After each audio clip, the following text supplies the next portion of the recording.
திருவண்ணாமலை கோவிலின் அற்புதம் தெரியுமா? திருவண்ணாமலை மிகவும் பழமை வாய்ந்த புண்ணிய திருத்தலமாகும். இந்த வரலாற்றை எங்கள் நண்பர் வேண்டுகோளுக்கு இணங்க பதிவு செய்கிறோம்.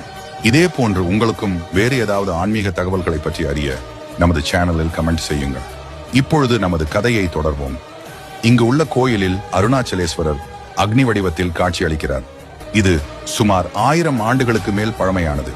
ஒரு தருணத்தில் பிரம்மா மற்றும் விஷ்ணுவிற்கு வாக்குவாதம் ஏற்பட்டு உச்சத்தை எட்டிய நிலையில் சிவன் இதற்கு ஒரு முடிவை எடுத்துரைக்க அக்னி வடிவத்தில் தோற்றமளித்து விஷ்ணுவையும் பிரம்மாவையும் சிவனுடைய கால்கள் மற்றும் சிரசத்தை கண்டுபிடிக்க சவால் விடுத்தார்.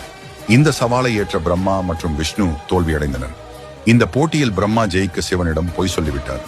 இதனால் கோபமடைந்த சிவன் பிரம்மாவிற்கு சாபம் கொடுத்தார். இந்த சாபத்தினால் பிரம்மாவிற்கு இந்தியாவில் எந்த இடத்திலும் கோயில் இல்லை. திருமாலும் பிரம்மனும் தான் என்ற அகந்தை நீங்கிட உலகுக்கு உணர்த்த சிவபெருமான் அடியையும் முடியையும் காண முடியாத ஜோதி பிழம்பாக நின்ற இடம் திருவண்ணாமலை. அது மகா சிவராத்திரி நாளாகும்.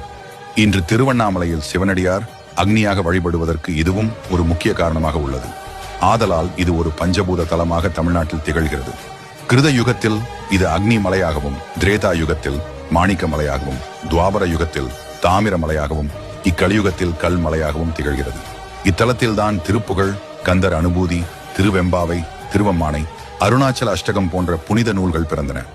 ஆலயத்தின் உள்ளேயே சிவகங்கை தீர்த்தம், பிரம்ம தீர்த்தம் என்ற 2 பெரிய குளங்கள் உள்ளன. பஞ்சலிங்கங்களும் 4 முகங்கள் கொண்ட பிரம்மலிங்கமும் உள்ளன. இக்கோவிலுக்கு சென்று சிவனின் அருளை பரிபூரணமாக பெறுவோம்.